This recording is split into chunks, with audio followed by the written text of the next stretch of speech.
Assalamu alaikum, good morning, Khushamdi, Jiayanu, Goedemorgen.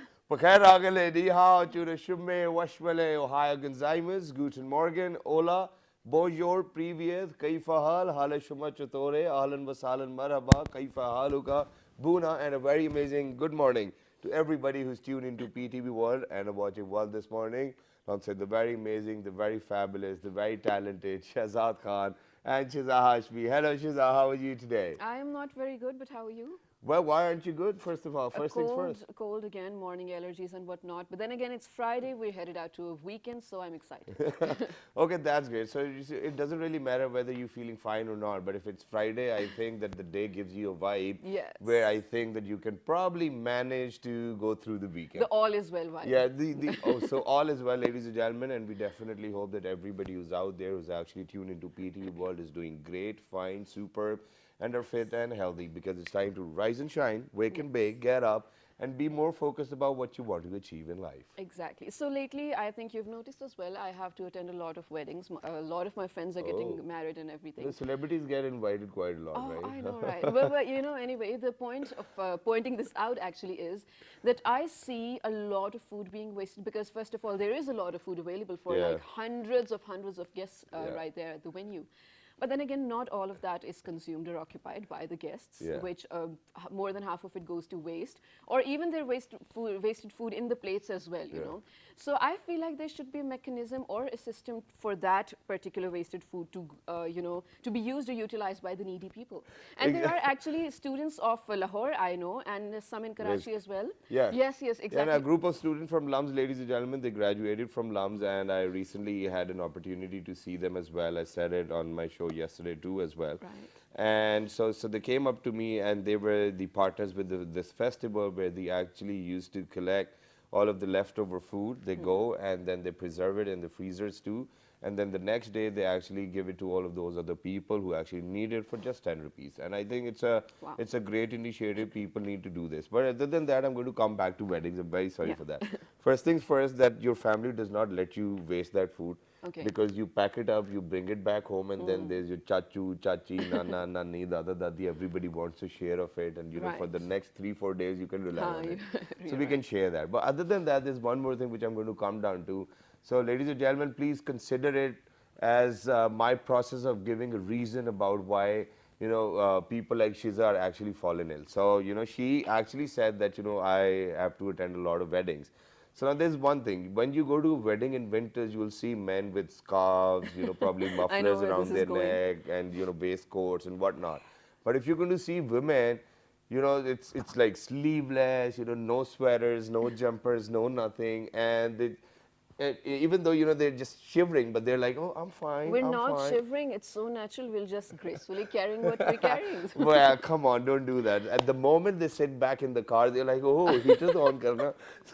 So please don't do that. Look after yourselves. You know, fashion comes afterwards. You know, your health should always be your first priority. So please make sure that in this wedding season, nobody falls ill, because there's going to be a lot of dancing and whatnot. But other than that, now coming back to the topic we picked up on. Ladies and gentlemen, it's not very long ago, it was yesterday that I was saying that a lot of people have actually started working in the sector of education and probably medicine too as well, where we talk about Pakistan being a very philanthropic in nature and ranks a number one in the world too as well, where we're providing free education to children and free medication and hospitality and whatnot. Now, as a matter of fact, I think that what we need to talk about over here today is that when are we going to standardize the education system? The prevalent education system, not Ye- introducing new ones. Because it was funny, just before the show we were discussing, and Shazad was like, there's going to be a time where there are going to be so many schools and no children to go to, you know, to go to those schools. Exactly, it's going to happen. So I think that, you know, people back in 1970s and 80s, I wasn't there. I'm sorry to say that, but I think people actually relied on public school systems. And for example, if we look at the bureaucracy today in Pakistan, I think all of them have actually graduated from schools and universities which were public owned. Yeah. Now, as a matter of fact, things change. Technology is progressing. You know, we could see that things are revolutionizing as well.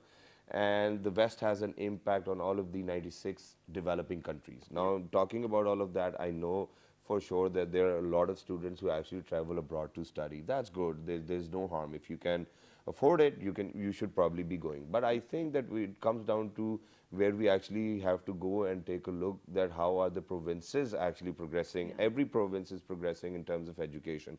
Punjab for sure is doing better, but other than that, ladies and gentlemen, these are the figures. For example, children in primary education who are actually studying in public schools, 3% of them only get through the 12th grade. Imagine that all of the rest are actually They going back drop out by home. the age of 9. Yeah, and they're going back home just because of the fact that they actually have to earn to fulfill their tummies too as well. They have needs. So, and talking about private schools, I think it's about wants and demands too as well. So the number of private schools increasing, it's probably 64,000 this year too as well. Now, how do you think that people are going to actually get themselves enrolled into those schools which are even very expensive for people who are doing white collar jobs? So I think it's getting difficult. We need to standardize. We need to come down to a point where I think it is our fundamental right to get education, and that too for free. This is what our constitution says, but this is not how things are. So these are the issues we are picking up on too as well, and in also perspective of global reforms. Exactly, and also what sort of education should we be imparting at this point in time? Because there are things, there are skills, and there are studies that we're doing which will be irrelevant by 2020 or even further ago, you know. And also, Where did you pick this up from? there was this amazing Dr. Saiba over at our show that she mentioned. But since you've also mentioned poverty and everything that needs to be counted or held accountable for people, for kids not going to school, there's this one other very major issue, that is the gender gap or the gender ratio that prevails in Pakistan. In South Asia, after Afghanistan, Pakistan is the largest country to have the gender gap in terms of students going to school or staying back home. And there's a reason behind that too as well, ladies and gentlemen, and that is that for some of the parents, it's very hard to actually afford education for 3 or 4 of them kids. So what they do is that they decide their sons to actually go to school and their daughters to stay back. Now, it reckons my heart, and I do not really feel great about this, but I think that if we step into their shoes, I might probably be able to understand it. But I think that we need to come up with a system where education is free for all and it's standardized. So I think everybody is going to be happy. We need to keep a check on equity too as well. We need to have trained teachers. Now, all of these issues need to be discussed, and we've got some very amazing guests over here in the studios with us who will actually be shedding light on all of these issues, and they are the ones who are actually going to give us the solutions too as well. So for all the think tanks who are out there, for all the people probably within the Ministry of Education, I think this is going to be a show for you too as well. So on my right hand side, ladies and gentlemen, we are very lucky that we have been joined by somebody who actually had to come all the way from Peshawar today, settled in Lahore. She's an associate dean, assistant professor at LUMS. She is none other than Dr. Mariam Chughtai. Hello, assalamu alaikum. How are you? I'm very well. Aap kaise hain? Allah ka shukar hai ji, alhamdulillah. Thank you very much for joining us. And alongside Dr. Mariam, ladies and gentlemen, we have been joined by somebody who is actually an early year education consultant. She's none other than Miss Humaira Waqar. Assalamu alaikum. How are you? I'm fine. I'm good, and thank you for having me on the show again. Thank you very much for joining us. So I'll get the conversation started with Dr. Chughtai over here. So now, ma'am, first of all, I want you to let everybody know just within Pakistan, that's what I wanted, but we go out in 46 different countries. Where are we in terms of education within Pakistan? It's important to realize that different provinces have been doing different things. 2013, we had this interesting experiment where every political party had its own province in some ways. I like to say that every donor organization, international donor organization, also had a province. So you had this very interesting experiment happening. You saw different results. आपने भी private schools की बात की कि they are really increasing.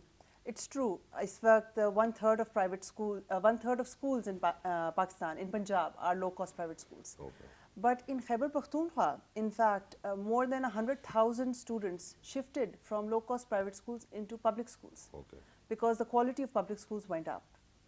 In Punjab, however, in the recent years, though. जी बिल्कुल. This is एक साल में I think 24,000. After the KPK government was taken over by PTI. जी 2013 वाला 5-year term में बात कर रही हूँ मैं. And this 100,000 shift was within a year. In Punjab, however, there have been so many low-cost private schools being taken up. And the reason for that is this public-private partnership model. Now, the model is very good. It allows the government to step out of the implementation side, but stay on the monitoring side. But it is very risky because in the end, what's happening is I have spoken to such people जो कहते हैं कि what is the least amount of money that I need to spend on a child to get the most amount of money from the government. So they are treating this school as a business. Okay. They are not people who are in it for education. They are treating it as a firm. These are illiterate people जिन्होंने दुकान खोलने की बजाय school खोल लिया और उन्होंने बस they're only focused on graduating as many kids as possible whether there's learning happening or not. Yeah. असर की रिपोर्ट आई थी कि पाकिस्तान में so many majority of the kids who are at 5th grade level उनकी literacy और numeracy competency is of a second grader. Okay. तो आपका ये जो this push towards creating more and more schools and just outsourcing education to the private sector without real checks and balances has resulted in a real crisis of learning, not just education in Pakistan. Exactly, and you know, adding on to that, there's one very noticeable thing, and I think people do not even realize it, or people do not even think about it, and that is that, okay, talking about 68,000 private schools or the number going up, I've never ever seen a teacher training center. So imagine that how are we actually providing the human resource to all of these 68,000 private schools within Pakistan? So would you want to shed light on that too as well? Because there's no teacher training programs. I've never ever seen my teachers going somewhere to train their own selves. And adding on to that, somewhere in Punjab, ladies and gentlemen, there was this test which was taken by a school administration, and it was for the teachers who actually used to teach the primary schools or the classes within the primary school. All majority of the teachers failed that test. So where are we going? I mean, it makes it hard for me to understand. In fact, Punjab में जो इदारा है कायद, which is a teacher training teacher training institution, Punjab में इस वक्त 4 lakh teacher है. Yeah. Now, can you imagine कि एक इदारे ने 4 lakh teacher, this is how big this province is. It's bigger than many countries in terms of population. I'll give you an example. Lum School of Education में some time ago they were approaching us. They're well-intentioned people. Just the challenge of scale is just unfair to them. Yeah. They were like, we want to train 15,000 head teachers over one summer, 5,000 every month. So it doesn't work like that. Training is not some CD or a software you download in someone and now suddenly they know how to speak that language. Yeah. And also, training is garbage in, garbage out. If you're throwing in a teacher who's not interested in improving their skill set, if the system does not reward better teaching, it only rewards कि आपने कितने बच्चों के marks कितने आए, उनको memory test में, उनको rote memorizing में कितना. So a lot of people who come for these teacher training programs are really looking at it as a free tour to Lahore with their families. 2 हफ्ते के लिए जाएंगे, TADA मिलेगा.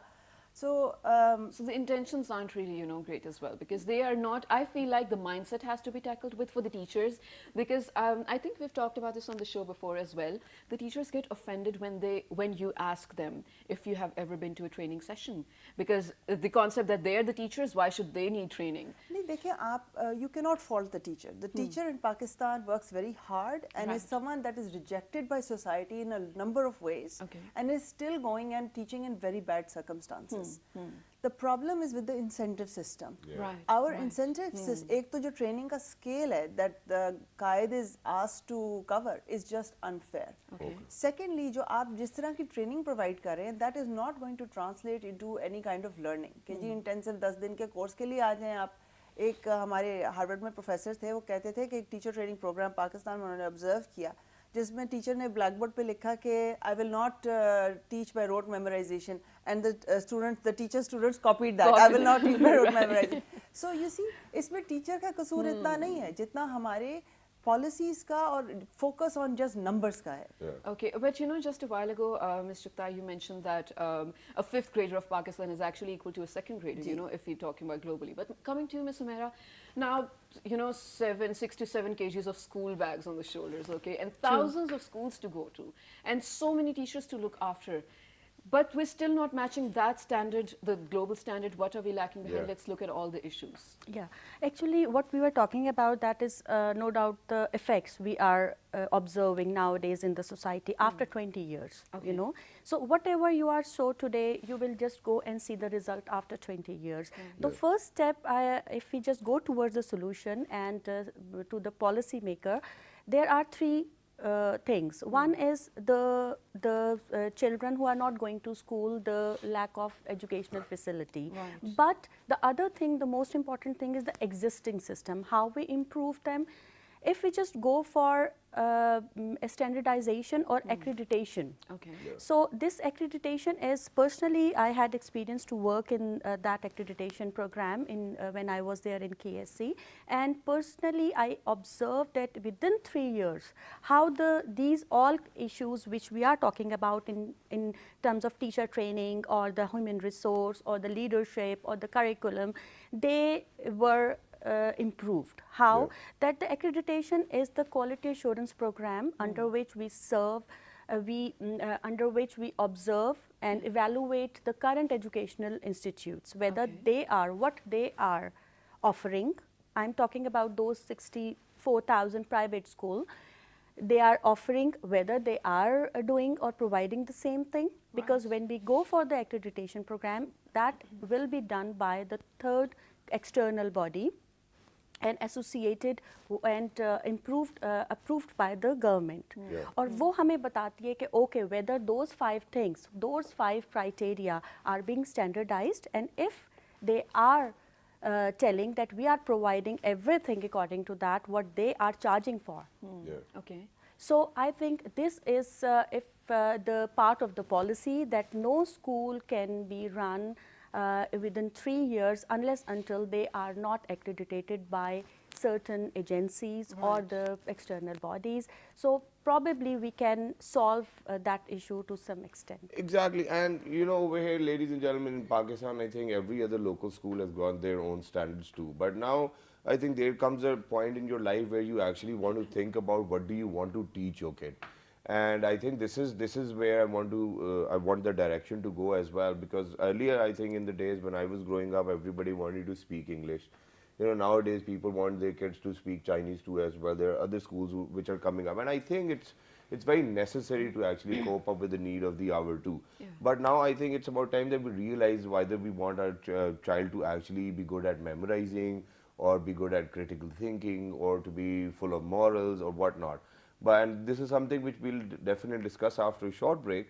But before going towards the break, there are some funny and amazing facts about different schools all around the world, and I want to share them. And that, so for example, you know, nobody wanted to do homework over here in Pakistan. So even when it was summer vacations, you know, so towards the end of, or probably 20 days, you know, were left to when it's going to be over. So that's the time when we actually started working on our Rush summer into it. vacation homework too. So in China, you know, a regular student actually has to probably do a homework of 14 long hours in a week's time. So imagine. And then there's this school in Tirun, I think that's what the name is. There's only one kid studying in that school as well. And then in Holland, whenever it's your fourth birthday, that's the time when you're going to go to school.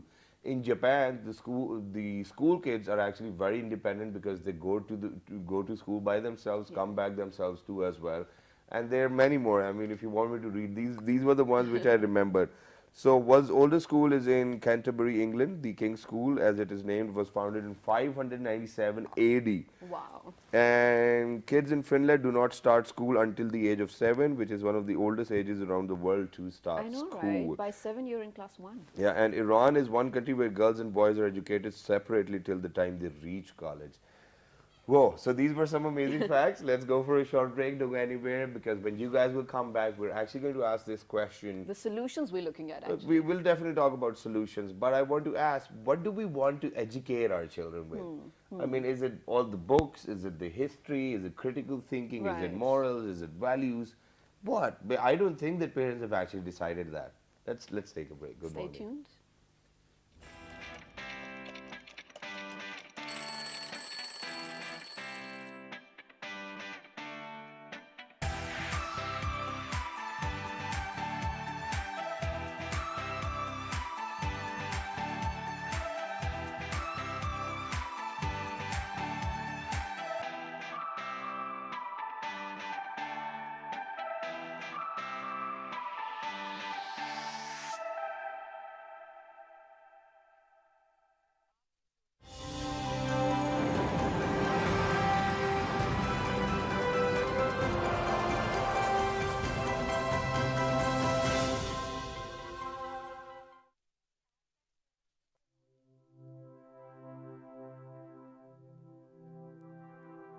Basic education is the right of every child.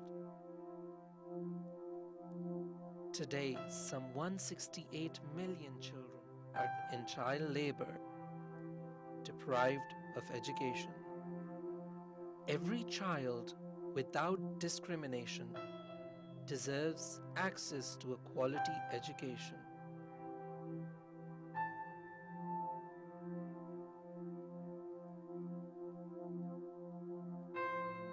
Basic education is the right of every child.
Welcome back, ladies and gentlemen. You're watching World This Morning with Shahzad Khan and Shiza.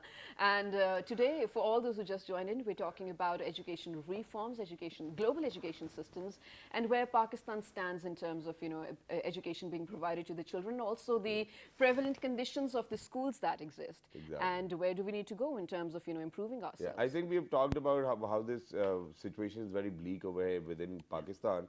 So all those people who just tuned in, you can probably tune in at 11:10 in the night too as well. So to listen to what actually our guest had to say. But now, Dr. Mariam, the question over here is, before going towards the break, what do we want to educate our child with? And I don't think that a lot of parents have even thought about it.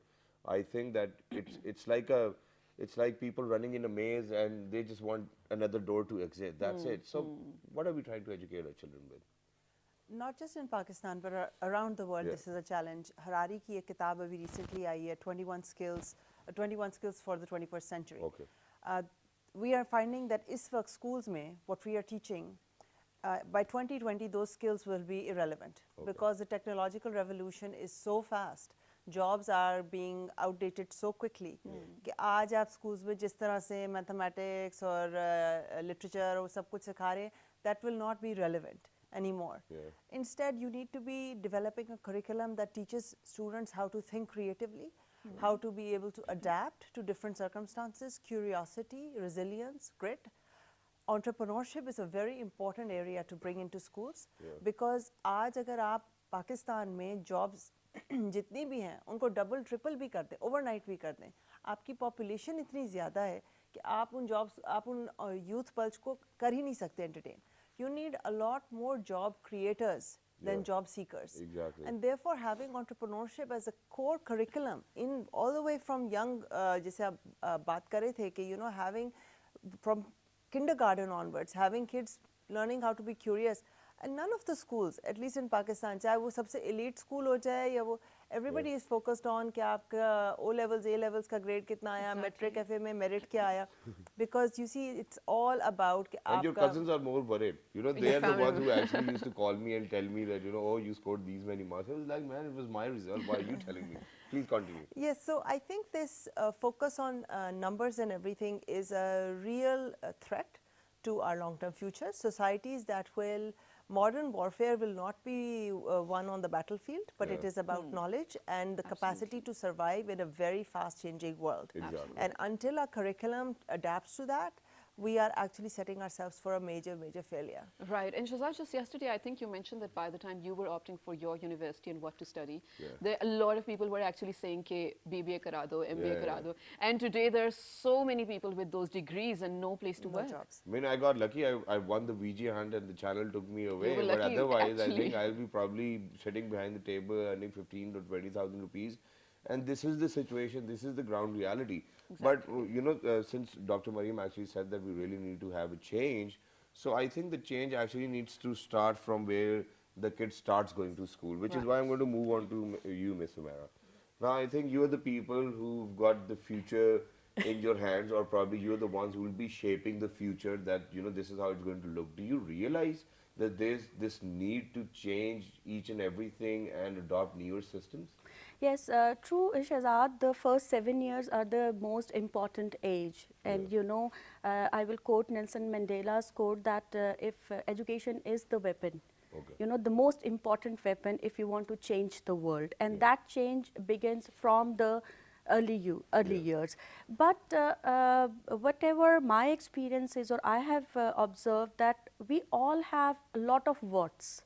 We have curriculum, alhamdulillah, in private sector, we have a lot of facilities. Parents come, they see, okay, those schools have the smart board, we also providing the smart board. But the real issue, where the real issue is how to use that, how to transfer that knowledge when a teacher has what the teacher has, and then how to implement that knowledge. So the process is very important, and for that process there are certain trainings for the not for the sake of trainings. For there are certain bodies, the external bodies, who just go and see whether that process is being right or not. No, I think this is not what my argument is. Now you'll have to bear with me and listen me out carefully, and that is that imagine that if by 2020 all of the teaching systems are going to get obsolete, who do you think will be the perfect one to teach the children going to school? That parents, teacher together, because see, if the teacher have a Because the systems are going to get obsolete. I mean, whatever I know is not going to be functional for all those kids coming to school. So what are we looking at over here? So there's an interesting saying कि अभी all the rich kids have tablets and the poor kids have teachers. But in the world of tomorrow, all the poor kids will have tablets and the rich kids will have teachers. Right. There So- will always be space for good teachers. We need to have teachers who, like, children are born curious. Yeah. It's the school system that kills their curiosity. And our curriculum that kills them, कि नहीं ऐसे नहीं सोचते, right answer क्या है, गलत answer क्या है, marks them with red. Singapore में उन्होंने रिमूव कर दिया है इस तरह की मार्किंग क्लास में पोजीशंस जो है वो रिमूव कर दी हैं because your best competition is yourself so those are the kinds of changes you need to bring about there will always be space for good teachers and that is expensive that requires a government priority for wanting to have those kinds of teachers, not just wanting to have bodies just coming up and showing, and a focus on access and numbers only, but a focus on quality. Now, since you've mentioned that government needs to be a part of it, let's look at all the stakeholders that are a must part of this. Let's talk about practicality actually. Since 64% of the total population of Pakistan are youngsters, under 30, most of them being teenagers. So we're looking at a major chunk of a population that will build the future of Pakistan. We're looking at the people who are going to work and direct Pakistan towards a better place probably. So how do we go about that? Who are the people that we need to engage, and who are the authorities that we need to engage? What sort of watchdogs do we need to look over the systems? Both of you. It start from the right from the leadership, from the politicians, then the policymakers, and then the principal, then the institution, and then the stakeholders. And stakeholders, whenever you are making any policy or institution, you have to have those parents on board. What they want, their role, their parent-teacher association, which we most of the time say it is a need. Globally, it happens. Parents are the part of the policies and the curriculum within the school. Right. But here, what the role of PTM, parents are only the PTM twice a year, or any kind of criticism or a feedback. Right. So the stakeholders, second, the role of media. Okay. It is very important. Here yesterday, I was just listening one program that in Pakistan only 25% is media is involved in children education. Okay. Where in the developed countries there are 75 and 95%. Wow. And one of the country, I just kept the name, that 100% in China, 100% media is involved in child's education. So it is not one thing. Whenever you just build a foundation, not one pillar can hold it. You have to have strong 5 pillars or 4 pillars in which your government, your policies, your institution, your parents, and a student. When they collaborate and they work together in a right direction, then definitely the results would come. I'm very sorry that I have to disagree because this is what He the does argument that. is. The argument is all about. Now imagine that you saying that the media actually needs to come up with programming of such sort where we're educating children. Now imagine a world full of YouTube channels where you can subscribe and watch whatever kind of education you want for your own self, and that too for free. So I think what we need to do is that we need to tell children that there are other avenues other than teachers and television to learn from. Then who is why going to why are tell? we missing out on them? Now I think, do you think I'm right or wrong? Because there are millions of channels these days. It's not necessary for any other channel to produce a program for kids. I mean, go on internet, watch whatever. People are watching so many different things these days on internet. Why not educate themselves? Ji, I think that it's high time that researchers, policymakers, and practitioners came together. Yeah. Because, and I come from a research background, I will take the first blame. Faculty and universities and scholars have just been armchair critics. They've been talking about, they write about what's broken in the education system in publishing it in journal articles. And they do not care enough कि हम इसको policy maker के लिए understandable कैसे बनाएं. Right. Policy makers are very interested in making good quality policy, but whether it gets implemented into practice or not is the second issue. So I'll talk about a specific example, Lum School of Education. We have started an MPhil in Education Leadership and Management. Okay. We are offering up to 100% scholarships. And the idea is to create an army of practitioners. And I would want other universities in Pakistan to start similar programs where our young talent are doing exciting master's degrees in Education Leadership and Management. And they are taught to work at the nexus of research, policy and practice. अब आप देखें पाकिस्तान में हमारा 25A Constitution guarantees the right to education. Yeah. Policy and research are together. There's no practice of it. We can all name an NGO or some kind of a program. जैसे आपने technology की बात की, Khan Academy is doing exceptional work, YouTube के through and all that. But it's not at scale. Policy. Why hasn't the government of Pakistan made a big contract? India is doing it. Brazil is doing it.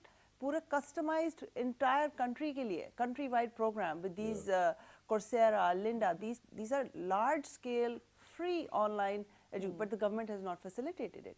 And then research. हमारे policy maker को कोई कह देता है कि जी आप मेरा बच्चा कंप्यूटर से बड़ा अच्छा सीखता है अभी जो let's start distributing laptops MIT's one laptop per child proved 10 years ago that giving laptops to students reduces learning outcomes. Yeah. True. But research is just ignored completely and policy idea aaya and it's rolled out into practice. Yeah. Right. So it is very important for academic institutions, universities like LUMS is playing this leadership role to make programs for education leadership and management. It's the time for MBAs is gone. You need people who there are very good quality, high paying jobs in education sector. आपके education sector में there are more employees than the Pakistan Army. It is the only sector जिसमें Pakistan Army से ज़्यादा लोग employed हैं. Okay. अगर आप private sector भी include करें, management jobs, आप कोई भी elite private school chain ले लें, आपके पास education entrepreneurs हैं, edtech experts हैं, researchers हैं, policy makers हैं. You know, there are so many jobs in public sector, private, donor, non-profit, and these jobs need to be filled by people. Okay, so There's this one thing, I'm sorry I have to Go cut ahead, you go off, but ahead, I you do need it. to ask you. So just a while ago, and I think this even leads to what I'm about to talk. We mentioned that the type of education that needs to be imparted, and you specifically mentioned that we need to learn entrepreneurship and everything. So I think this is the time we come to resource availability and then resource distribution. Can you name, other than your own institute and other than NUST or other than probably one more, can you name any institute in Pakistan that offers incubation centers and then you're talking about, you know, teaching them where entrepreneurship HTC and what's itself, not? yeah. Yeah, so let's talk about resources and how to utilize them in the best possible way. 2006 में जब यहाँ पाकिस्तान में बहुत world bank और सब आने शुरू हुए और यहाँ पे बहुत डेवलपमेंट सेक्टर काम होना शुरू हुआ तो there was a focus on infrastructure क्योंकि जितना इंफ्रास्ट्रक्चर हैवी स्कूल्स की बिल्डिंग्स बना दें उतना ही पैसा will move different hands and उतना ही chance for kickbacks so technology has become the new infrastructure new bricks and mortar क्योंकि टेक्नोलॉजी वाले प्रोजेक्ट्स जो होते हैं Actually, हर यूनिवर्सिटी में एक और एक मौजूद है, which is supposed to be like their entrepreneurship center. Okay. But entrepreneurship training has become the new bricks and mortar now. Everybody and their mother is offering some kind of a entrepreneurship training course. जो जैसे सिलाई कढ़ाई का course होता है कि 10 दिन की आपको entrepreneurship training होगी और आप झट से entrepreneur बन जाएंगे. Entrepreneurship is an identity shift. Not everyone is supposed to be an entrepreneur. Right. We need to develop a curriculum that understands and is able to identify right at the high school level which kid is showing entrepreneurial potential, Right. and to enable them to expedite failure in them. You learn from failure. Our school system is entirely against failure. Exactly. India में Tata Trust has an annual award, and they have one of the award is not for the best idea but for the best failure. Wow. Because they allow that failure is a good thing. So entrepreneurship education has to be about soft skills. We are way beyond that research that says that these training programs, just the training alone without any sense of helping a person think innovatively, having a person think about how to monetize problems and solutions. Exactly. Not like we're running a huge project. It's a 500 million rupee project in Khyber Pakhtunkhwa, KP Impact Challenge. Right. Jisme LUMS is delivering these detailed entrepreneurship innovation boot camps to KP youth, and KP government is providing them grants, not loans, Okay. for them to start their businesses. Okay. And KP government is now taking it to the next level of 1 billion rupees. Wow. But that's the thing, you see, a government has to have the priority कि आपने सिर्फ वो packet में डाल के laptops और उस तरह से डिलीवर नहीं करना. Entrepreneurship is not about कि आपने करिकुलम में एक और सब्जेक्ट डाल दिया, अब जी आप आ जाओ entrepreneurship पढ़ने, आप टेस्ट है, what is a good entrepreneur? That is not entrepreneurship. And there's one more thing which I wanted to add to this, and for all those people who are out there who've actually tried to be an entrepreneur too as well, I think I've given it a try. Because ever since I was in my school or in my college or when I went to my university, I was always working. Either may it be from selling used cell phones to selling cars and plots and whatnot. And I think, you know, for being an entrepreneur, there's one thing which you need to realize, and that is, God forbid, if you failed, what's your next idea? What's your next move? Now, I think that the only thing which holds back majority of the people over in Pakistan is, oh, मेरी खाला क्या कहेंगे अगर office बंद कर दिया, मेरे दादा क्या कहेंगे. So, you know, to be an entrepreneur, I think the first best friend you're going to be is with failure, and then what is the next big thing which we were thinking of. But now I'm going to come back to where you've actually been an advocate of that, you know, we shouldn't actually be having these test marks and all not, because, you know, it shatters the confidence too. Now, let me come back to LUMS. You know, the merits are so high. There might be a lot of intelligent people who cannot do very well in the entrance exams. Now, do you have a process of getting them back or probably getting them enrolled, because they might have that potential which we haven't tapped on? Yeah, or are you just judging their intelligence on the basis of your entrance test? Well, LUMS School of Education, we have redefined merit. Okay. We are not judging people on a test score. Okay. We do require them to take the GRE, but we have a detailed interview. Okay. Because you see, in this day and age, you can actually go online and have somebody write your personal statement for a few thousand rupees. Exactly. So I do that for people. You see, ethics has really left our honesty, integrity has You do really. that? No, the point is that again, it's not an individual's fault. Yeah. The On a lighter note, yeah. incentive system is such that, you know, it doesn't matter आपने plagiarize किया, आपकी PhD degrees, HEC ने कहा जी PhDs बना दें. अब आपके पास hundreds के हिसाब से PhDs graduate होके आ गए, उन्होंने पूरी plagiarize की है, और in the worst news is अब वो लोग PhD supervisors बन And गए. half of them are not even coming back to Pakistan. जी नहीं ये वो हैं जो HEC Okay, ने within भेज के Pakistan, yeah. एरी गरी यूनिवर्सिटी से PhDs करवा दिए. The thing जो आपने बात की ना कि standards की, this is an important point. The real pain point is that we don't test on the curriculum. Curriculum आपको देता है student learning outcome. कि by this age एक बच्चे को fractions आने चाहिए, for instance, या by this age उसको ऐसे लिखना आना चाहिए. Yeah. हमारा टेस्टिंग सिस्टम है on the text book. Text book में होता है ऐसे आना चाहिए माय काउ, उस पर ऐसे लिखा हुआ है. Cow has 4 legs. क्योंकि अब वो जो एग्जाम आएगा वो आएगा टेक्स्ट बुक पे, नॉट ऑन के ऐसे लिखना आना चाहिए. वो आएगा कि माय काउ पे ऐसे लिखना आना चाहिए और ये उसका राइट आंसर है. तो इस वजह से इसके अराउंड पूरा प्राइवेट पब्लिशर्स का एक माफिया भी मौजूद है. इसमें government sector text book boards भी इन्वॉल्व हैं, क्योंकि जिस बंदे की टेक्स्ट बुक इस्तेमाल होगी उसकी तो लॉटरी निकल आई एक दफ़ा से, क्योंकि पूरा एग्जाम उसमें आना है. पब्लिक सेक्टर स्कूल्स भी उसी पर पढ़ाएंगे, प्राइवेट सेक्टर वाले भी, क्योंकि एग्जाम टेक्स्ट बुक पे बेस्ड है. Exactly. If there is one policy recommendation that I would give to the government of Pakistan, it is that the testing system should be changed not from the textbook but to the curriculum. So you are testing the students' comprehension, not the students' ability to memorize the answer. Exactly. And that will solve the problem. कि lumps में admission नहीं हुआ तो क्या बात है?